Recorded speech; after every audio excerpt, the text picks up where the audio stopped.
ಎಲ್ಲರಿಗೂ ನಮಸ್ತೆ. ಇವತ್ತು ನಾನು ಗರಿಯಾದ ಅವಲಕ್ಕಿ ಹೇಗೆ ಮಾಡ್ಕೊಳ್ಳೋದು ಅಂತ ತಿಳಿಸ್ಕೊಡ್ತೀನಿ ಬನ್ನಿ.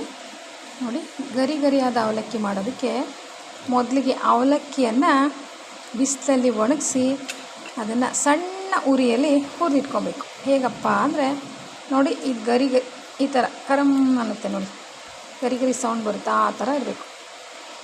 ಆ ಥರ ಸಣ್ಣ ಒಲೆಯಲ್ಲಿ ಹುರಿದಿಟ್ಕೊಬೇಕು. ಆಮೇಲೆ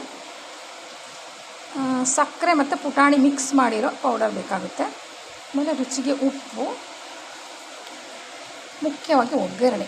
ನೋಡಿ, ಈ ಒಗ್ಗರಣೆಯನ್ನು ಹೇಗೆ ಕಾಯಿಸಿಟ್ಕೊಬೇಕಪ್ಪ ಅಂದರೆ, ಒಂದು ಬಾಣಲೆಯಲ್ಲಿ ಎಣ್ಣೆ ಹಾಕಿಬಿಟ್ಟು ಸಾಸಿವೆ, ಜೀರಿಗೆ, ಕರಿಬೇವು, ಬೆಳ್ಳುಳ್ಳಿ ಮತ್ತು ಶೇಂಗಾ ಬೀಜ, ಪುಟಾಣಿ ಇದೆಲ್ಲ ಹಾಕಿಬಿಟ್ಟು ಒಗ್ಗರಣೆ ಕಾಯಿಸಿಟ್ಕೊಬೇಕು. ಅರಿಶಿನ ಪುಡಿ ಹಾಕಿ ಒಲೆಯನ್ನು ಆಫ್ ಮಾಡಿ ಖಾರದ ಪುಡಿ ಹಾಕಿಟ್ಕೊಳ್ಳಿ. ನಿಮಗೆ ಖಾರಕ್ಕೆ ಎಷ್ಟು ಬೇಕಷ್ಟು ಖಾರದ ಪುಡಿ ಹಾಕಿಟ್ಕೊಳ್ಳಿ, ಓಕೆನಾ. ಮತ್ತು ಹುಣಸೆ ಹಣ್ಣು ಎಲ್ಲ ಹಾಕೋಕ್ಕೆ ಹೋಗಬೇಡಿ. ಇಷ್ಟೇ ಒಗ್ಗರಣೆ ಅಂದರೆ ಇಷ್ಟೇ, ನಾವು ಹೇಳಿದ್ನಲ್ವ ಅದಿಷ್ಟನ್ನೇ ಹಾಕಿ ಸ್ವಲ್ಪ ಬೆಳ್ಳುಳ್ಳಿ ಜಾಸ್ತಿ ಹಾಕಿಡ್ರಿ. ಹಾಕಿರೋದ್ರಿಂದ ಗಮಿಸುವ ಅವಲಕ್ಕಿ ಆಗುತ್ತೆ. ಗಮಿಸುವ ಅವಲಕ್ಕಿ ಟೇಸ್ಟಿ ಅವಲಕ್ಕಿ ಆಗುತ್ತೆ. ಇದನ್ನೆಲ್ಲ ಒಂದು ಬೌಲಿಗೆ ಹಾಕಿ ಮಿಕ್ಸ್ ಮಾಡಿದ ತಕ್ಷಣವೇ ಈ ಥರ ಆಗುತ್ತೆ ನೋಡಿ. ಒಣ ಕೊಬ್ಬರಿ ಪೀಸ್ ಹೇಗೆ ಕಾಣ್ತಾ ಇದೆ, ಕರಿಬೇವು, ಒಣ ಕೊಬ್ಬರಿ, ತುಂಬ ಟೇಸ್ಟಿಯಾಗಿರೋ ಅವಲಕ್ಕಿ ರೆಡಿ ಟು ಈಟ್. ಈಗ ಬಾಯಿಗೆ ಹಾಕ್ಕೊಂಬಿಟ್ರೆ ಯಾವುದೇ ಕರಿದಿರೋ ಪದಾರ್ಥಕ್ಕಿಂತನೂ ಮೇಲಿರುತ್ತಿದೆ, ಸಖತ್ತಾಗಿರುತ್ತೆ.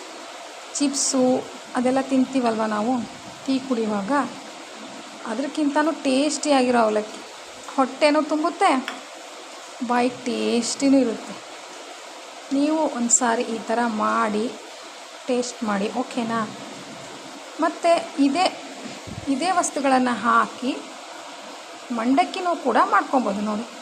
ಅದೇ ರೀತಿ ಸೇಮ್. ಈ ಮಂಡಕ್ಕಿ ಮಾತ್ರ ಹುರಿಯೋ ಹಾಗಿಲ್ಲ, ಮಾರ್ಕೆಟಿಂದ ಗರಿ ಮಂಡಕ್ಕಿ ತೊಗೊಂಡು ಬಂದು ಈ ಒಗ್ಗರಣೆಗೆ ಹಾಕಿಬಿಟ್ರೆ ಸೂಪರಾಗಿರೋ ಒಗ್ಗರಣೆ, ಕರಮ್ ಅನ್ನೋದು. ಇದು ಕೂಡ ಟೀ ಕುಡಿಯುವಾಗ ಸಖತ್ತಾಗಿರುತ್ತೆ. ಮಾಡ್ಕೊಳ್ಳಿ, ಓಕೆನಾ. ಸರಳವಾದ ಸುಲಭವಾದ ಗರಿ ಅವಲಕ್ಕಿ ಮತ್ತು ಮಂಡಕ್ಕಿ, ಈ ಎರಡು ತಿನಿಸುಗಳ ಬಗ್ಗೆ ನಿಮಗೆ ಇಷ್ಟ ಆಗಿದ್ದರೆ ಈ ವಿಡಿಯೋ ಲೈಕ್ ಮಾಡಿ, ಶೇರ್ ಮಾಡಿ, ಸಬ್ಸ್ಕ್ರೈಬರ್ ಆಗಿ.